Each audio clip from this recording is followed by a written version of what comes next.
मेरा आने का मकसद ये है कि ये जो लड़की के साथ मुंह काला किया, जिसका नाम है राधा कृष्णा, जी। और ये राधा कृष्णा कौन है कि ये कांग्रेस का एक काउंसलर है। ये कांग्रेस पार्टी का काउंसलर है। यहाँ के जो मुकामी एमएलए है जी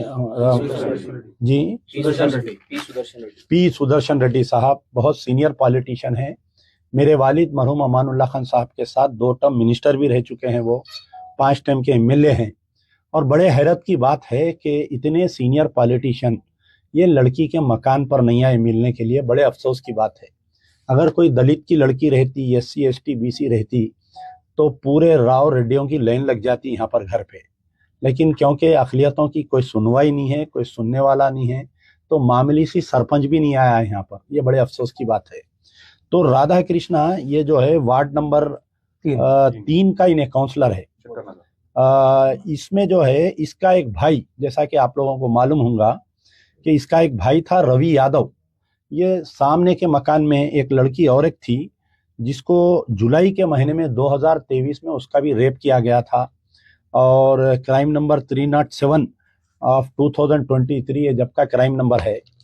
तो रवि यादव जब रेप करके रंगे हाथ गिरफ्तार हुआ था, जब उसको पुलिस पकड़ी थी, तो ये राधा कृष्णा अब जो ये लड़की के केस में अक्यूज्ड है, उस वक्त पे जो है उनके माँ बाप को डरा रहा था, कर रहा था। तो उसके माँ बाप जाके पुलिस कमिश्नर से मिले थे। मैं भी उस वक्त में कमिश्नर ऑफ पुलिस से बात किया था। ये बात करने पर जो है वो उसको भी को अक्यूज डाले थे, A2 डाले थे वो केस में। लेकिन उमूमन ऐसा होता है कि जब भी ऐसे कोई वाकयात होते हैं तो जज्बाती तौर पर लोग जमा होते हैं उनके मकानों पर, उनके साथ इजहार हमदर्दी करते हैं। लेकिन जैसा जैसा वक्त जाते जाता है लोग मसले को भूल जाते हैं। हमारे लिए ऐसे वाकयात और ऐसे गमगीन वाकयात जो है एक अखबार की न्यूज़ हो गई। जैसा अखबार रात भर छपता, दिन में लोग पढ़ते और शाम में जो है वो मिर्चियों में भजियों में लपटे जाता अखबार। तो ये मुसलमानों के मसाइल भी जो है हमारे लिए ऐसे ही हो गए, वैसा हो गया। ये लड़की का जो रवि यादव, जो लड़की का, वो भी मुस्लिम लड़की थी जिसका रेप किया गया था। इसका पुलिस ज्यादा अपोज नहीं करने की वजह से उन्हें बेल पे बाहर आ गया। आज की तारीख तक उसकी चार्जशीट दाखिल नहीं दी। पता चला कि वो कोई हाई कोर्ट जाके अपियर होके प्रोसीडिंग यानी स्टे लाया प्रोसीडिंग पे बोलकर। अभी वो पिक्चर क्लियर नहीं है। खुद पुलिस वालों को मैं सुबह से पूछ रहा हूँ कि भाई ये पहले का केस जो रवि यादव, जो राधा कृष्णा अब अक्यूज है, उसका भाई ये किया है, तो पुलिस वाले भी वो केस के बारे में नहीं बोल सक रहे। दूसरी चीज, अब जो राधा कृष्णा किया है, अगर फर्ज करिए साबिका जब बीआरएस की गवर्नमेंट थी उस वक्त पे अगर ये राधा कृष्णा और रवि यादव के खिलाफ में सख्त एक्शन लिया जाता, तो मैं समझता हूँ कि उसकी ये हिम्मत नहीं होती कि ये वाकया करने के लिए। क्योंकि साबिका गवर्नमेंट ये गलती की थी। पता नहीं उनके साथ क्या सॉफ्ट रवैया था। हालांकि आमिर शकील साहब तो बहुत मेहनत की उसके वक्त, उसके घर पे गए, लड़की को मदद किए, इसको अंदर दलाए, उसके भाई को अंदर दलाए, जिसकी वजह से ये जो है बीआरएस पार्टी में था, आयन इलेक्शन में इन्हें कांग्रेस ज्वाइन करके सुदर्शन रेड्डी साहब का काम किया।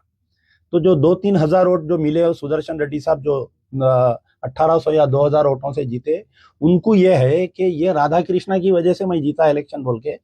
कल से अब तक जो है इतने सीनियर पॉलिटिशियन, एक साबिका मिनिस्टर होने के बावजूद वो अभी तक ना मकान पे आए ना मिले। बड़े अफसोस की बात है कि एक सीनियर जैसा जीवन रेड्डी है, हमारे सुदर्शन रेड्डी है, ये सीनियर पॉलिटिशियंस है। इनको देख के हम कई चीजें सीखते हैं। जब ये लोग असेंबली में ठहरते थे तो एक सेकुलरिज्म का अलमबरदार बन के ठहरते थे ये लोग। लेकिन आज क्यों नहीं आए, ये बड़े अफसोस की बात है। क्योंकि आपका नहीं आना ये शको शुबात पेश कर रहा है कि आप कहीं ये खातिल को, राधा कृष्णा को आप मदद कर रहे हैं क्या। कई लोग मुझे गांव में बोले कि भाई यहाँ की जो चेयरमैन है पद्मा, एक खवातीन है। देखिए, एक मासूम बच्ची के साथ ऐसा वाकया हुआ तो चेयरमैन का काम था कम से कम वो भागते दौड़ते आती घर पे, नहीं आई। लेकिन लोग ये बोल रहे हैं कि उसके जो हस्बैंड है शरत रेड्डी, उसके साथ इस ये जो राधा कृष्णा काउंसलर, उसके करीबी ताल्लुकात है और कारोबारी ताल्लुकात है। तो ये कहीं उसको बचाने की कोशिश की जा रही है क्या बोलकर भी है। तो बहरहाल कई चीज़ है। मैं यहाँ पर बोधन से हमारे रेवंत रेड्डी साहब चीफ मिनिस्टर से ये मुतालबा करता हूँ कि देखिए, साबिका में जो बीआरएस की गवर्नमेंट से जो मुसलमान नफरत करे कि मसाजिद शहीद हो रहे थे, एनकाउंटर्स हो रहे थे, मुस्लिम बच्चियों के रेप्स हो रहे थे, उसके अंदर कुछ नहीं होने की वजह से एन मास मुसलमान कांग्रेस को वोट दिए। और मुसलमान जो है रेवंत रेड्डी की कांग्रेस को वोट नहीं दिए, बल्कि राहुल गांधी की कांग्रेस को वोट दिए। प्रियंका गांधी की कांग्रेस को वोट दिए, सोनिया गांधी की कांग्रेस को वोट दिए, जो आज पूरे हिंदुस्तान में आरएसएस के खिलाफ में अगर कोई लड़ रहा है तो वो राहुल गांधी लड़ रहा है। तो आप जो है उनके नक्शे कदम पर चलते हुए इस राधा कृष्णा को और ये जो पुराना रवि यादव का, दोनों के केसेस का जल्द से जल्द स्पीडी ट्रायल होना चाहिए। हमारा पहला मुतालिबा यह है कि स्पीडी ट्रायल होना चाहिए, रोजाना पेशी होना चाहिए, इसकी 90 डेज के अंदर चार्जशीट डालना चाहिए। और साबिका केस में जो चार्जशीट नहीं डाले पुलिस वाले, उनको इमीडिएट शोकास नोटिस देते हुए उनको सस्पेंड करना चाहिए। उनको क्या वजह थी कि इनके खिलाफ में नहीं डाले? अब देखिए आप, हम अगर कोई केस में रहते तो पुलिस वाले बड़े मेहरबान रहते, हमारे ऊपर 90 दिन के अंदर चार्जशीट डाल देते, हम बेल निकलते, अपोज करते हमारी बेल को। अगर हम लोअर कोर्ट में जजमेंट जीतते, इमीडिएट सुबह 11 बजे हमारा जजमेंट आता, शाम में 5 बजे हाई कोर्ट में अपील पे चले जाते। वो चुस्ती, वो हरकत ये रवि यादव के केस में नहीं बताया गया। बड़े अफसोस की बात है कि कांग्रेस पार्टी का काउंसलर ऐसी हरकत करना, ये सारे कांग्रेस। और देखिए, एक तो हमारे मुकामी सुदर्शन रेड्डी साहब एमएलए नहीं आए, बात ये हो रही कि कल के दिन उन्होंने मिनिस्टर बनने वाले, उनको होम पोर्टफोलियो दिया जा रहा है। तो हो सकता है कि अगर आप ये केस के अंदर अगर सही काम नहीं करेंगे तो आपको मिनिस्ट्री भी नहीं मिलने वाली है कल के दिन, क्योंकि तेलंगाना के मुसलमान पूरे रोड पे आ जाएंगे अगर आपको मिनिस्ट्री देंगे तो, इस केस में अगर आप इसकी मदद करेंगे कातिल की तो। दूसरी चीज ये है कि आपकी खामोशी इस बात का शक व शुबा दे रही है कि आप इसको खुलेआम मदद कर रहे हैं। तीसरी चीज, रेवंत रेड्डी साहब को और दीगर जितने भी कांग्रेस के जो जिम्मेदार हैं सब। और एक बड़ी हैरत की बात है कि निजामाबाद से इलेक्शन लड़े हुए मोहम्मद अली शब्बीर की खामोशी वाकया होके 48 आवर्स हो गया। लोग मुझे बोल रहे थे कि भाई यहाँ पर कांग्रेस के कई काउंसलर्स है, लोग खामोश बैठे हुए हैं, और दीगर सियासी जमातों के काउंसलर्स है, वो लोग भी खामोश बैठे हुए हैं। तो देखिए, जो भी रूलिंग पार्टी में रहता है वो गुंगा, अंधा, बहरा रहता है। वो कल तक बीआरएस के भी दौर में बीआरएस के काउंसलर खामोश रहते थे, कांग्रेस वाले नाचते थे कुछ वाकया हुआ तो। आज दोनों खामोश है। इत्तेफाक की बात यह है कि ना बीआरएस वाले कोई एहतजाज कर रहे हैं इस मसले पर, ना कांग्रेस वाले कोई एहतजाज कर रहे हैं इस मसले पर। बड़े अफसोस की बात है, कांग्रेस के मुसलमान कारपोरेटर्स, लीडर्स तमाम, बोधन नहीं, निजामाबाद डिस्ट्रिक्ट नहीं, पूरे तेलंगाना के, अगर ये आपकी बहन रहती, आपकी ये बेटी रहती, तो क्या आप खामोश बैठते? बताइए। मेरा दिल तड़प गया रात से, मैं रात भर नहीं सो सका है। ये वाकये का जब वीडियो दिए, मासूम बच्ची का जो वीडियो आया मेरे कने, मेरे आंख से आंसू आ गए। मैं रात में नमाज पढ़ के दुआ कर रहा इसकी सेहत के लिए, बच्ची की सेहत के लिए। और मैं इतनी रात को यहाँ पर आया, यहाँ पर आप मुकामी काउंसलर, यहाँ पर मुकामी कांग्रेस के लीडर आज तक नहीं आए, बोले तो बड़े अफसोस की बात है। ऐसी सियासी जिंदगी से बेहतर है कि आप लोग जो है घर में गोशेनामी की जिंदगी जियो, या नहीं तो किसी की गुलामी की जिंदगी जी लीजिए आप लोग।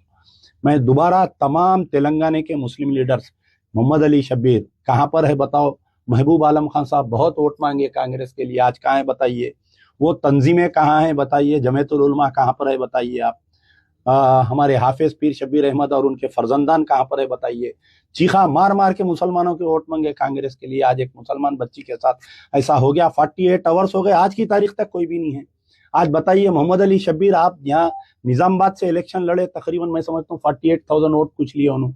आज बताइए कहाँ पर है वो 48,000 वोट को आप रुस्वा कर दिए। आप एक मुसलमान है, कामारेड्डी के रहने के बावजूद आपको लोग, आज आप सियासी सलाहकार है, आप इमीडिएट आप एसपी को बात करना, कमिश्नर को बात करना, उसको जो है सख्त से सख्त कानून में देना। ऐसा कुछ नहीं हुआ। इंशाल्लाह जिसका कोई नहीं उसका खुदा होता है, और जिसका कोई नहीं, याद रखिए इंशाल्लाह।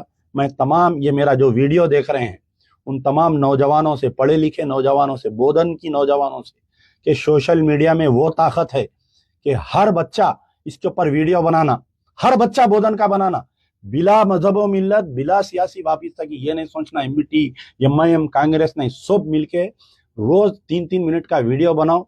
जब तक इसको फांसी की सजा नहीं हुई हम खामोश बैठने वाले नहीं हैं। स्पीडी ट्रायल करना चाहिए, और जिस तरीके से दिल्ली में जो वाकया पेश आया उसके ऊपर जो फांसी की सजा दिए थे, वैसी फांसी की सजा होना चाहिए।